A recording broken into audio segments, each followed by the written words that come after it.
ജമായത്ത് ഇസ്ലാമിയുടെ അമീർ വളരെ വ്യക്തമായി മതരാഷ്ട്രവാദത്തെ സംബന്ധിച്ച് അവരുടെ നിലപാട് വ്യക്തമായി പറഞ്ഞിട്ടുണ്ട്. അവർ ഇന്ത്യൻ രാഷ്ട്രീയ സാഹചര്യത്തിൽ ബഹുസ്വര സമൂഹം നിലനിൽക്കുന്ന ഒരു രാജ്യത്തും ഒരു സംസ്ഥാനത്തും അത്തരം ഒരു നിലപാട് ഞങ്ങൾക്കില്ല എന്ന് വളരെ കൃത്യമായി പറഞ്ഞിട്ടുണ്ട്.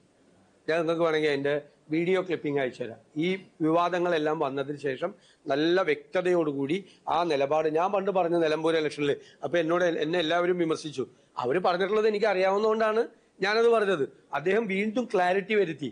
അങ്ങനത്തെ ഒരു മതരാഷ്ട്രവാദം അവർക്കില്ല എന്ന് അവർ വ്യക്തമായി പറഞ്ഞിട്ടുണ്ട്. പിന്നെ ഇതൊക്കെ പറഞ്ഞാലും 40 വർഷം 4 പതിറ്റാണ്ട് കാലം ഇതൊക്കെ ഉപേക്ഷിക്കാത്ത കാലത്ത് ഈ വാദം അവർക്കുള്ള കാലത്ത് അവർ CPM-ന്റെ കൂടെ ആയിരുന്നു. ഞാൻ 5-6 തെരഞ്ഞെടുപ്പിൽ മത്സരിച്ചിട്ട് എനിക്കെല്ലാം എതിരായിരുന്നു അവര്. അപ്പൊ ഒന്നും ആർക്കും ഒരു കുഴപ്പമുണ്ടായില്ല. CPM-ന്റെ കൂടെ നിൽക്കുമ്പോൾ അവർ മതേതരവാദികൾ, CPM-നെ വിട്ടു കഴിഞ്ഞാൽ പിന്നെ വർഗീയവാദികൾ. ആ നിലപാടിനോട് ഞങ്ങൾക്ക് യോജിപ്പില്ല. അവർക്കിപ്പോ ക്ലാരിറ്റി ഉണ്ട്. ഞാൻ പറഞ്ഞല്ലോ, അവര് വളരെ വ്യക്തമായിട്ട് ഞങ്ങളുടെ നിലപാട് ഇതാണെന്ന് പറഞ്ഞിട്ടുണ്ട്. ആ നിലപാട് ഉപേക്ഷിച്ച ആളുകളെ ഞങ്ങൾ പിന്തുണച്ച നല്ല ക്ലാരിറ്റിയോടുകൂടി അവർ പറഞ്ഞിട്ടുണ്ട്. വളരെ ക്ലാരിറ്റിയോടുകൂടി അവർ പറഞ്ഞിട്ടുണ്ട്. ഞാൻ പിണറായി വിജയൻ പണ്ട് പറഞ്ഞതുപോലെ ഒന്നും ഞാൻ പറയുന്നില്ല. അവരെ സ്വീകരിച്ചുകൊണ്ട് അദ്ദേഹം പറഞ്ഞ വാക്കുകളൊന്നും ഞാൻ പറയുന്നില്ല. മുഖ്യമന്ത്രിയുടെ പ്രസ്താവനയുടെ വീഡിയോ ക്ലിപ്പിംഗ് എൻ്റെ കയ്യിലുണ്ട്. ദേശാഭിമാനിയുടെ എഡിറ്റോറിയലുണ്ട്. എല്ലാം ഉണ്ട്. എല്ലാ സാധനവും ഉണ്ട്. അന്നൊന്നും ആർക്കും ഒരു കുഴപ്പമില്ലായിരുന്നു.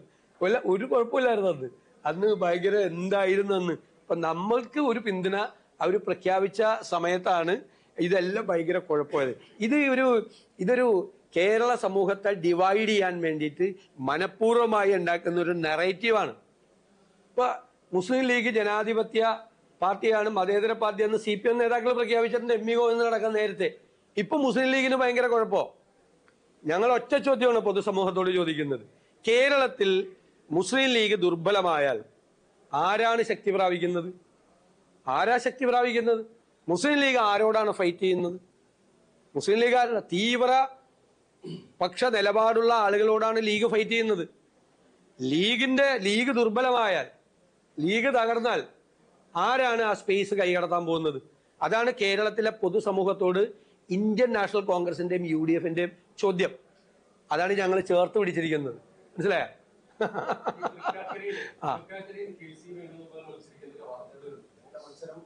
അയ്യോ ദേവി, ഇത് നിങ്ങൾ തന്നെ സ്ഥാനാർത്ഥിയെ തീരുമാനിക്കല്ലേ. അതിനുള്ള അവസരമെങ്കിലും ഞങ്ങൾക്കിതാ.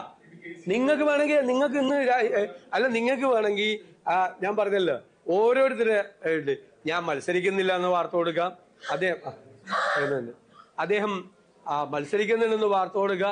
അതൊക്കെ എല്ലാ അവകാശവും നിങ്ങൾക്കുണ്ട്. പക്ഷെ ദയവ് ചെയ്ത് സ്ഥാനാർത്ഥിയെ തീരുമാനിക്കാനുള്ള അവകാശമെങ്കിലും ഞങ്ങൾക്ക് തരണമെന്നാണ് എന്റെ വിനീതമായ അഭ്യർത്ഥന.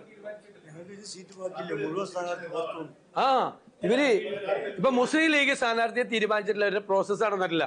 പക്ഷെ എല്ലാ സ്ഥാനാർത്ഥിയും തീരുമാനിച്ചായിട്ട് വാർത്ത വന്നു.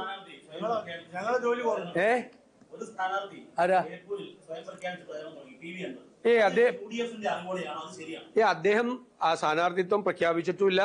ഞങ്ങൾ UDF-ന്റെ സീറ്റ് വിഭജനം പൂർത്തിയാക്കിയത് പ്രഖ്യാപിച്ചിട്ടുമില്ല. അദ്ദേഹം ഒന്നും തെരഞ്ഞെടുപ്പ് പ്രചരണം നടത്തുന്നില്ല.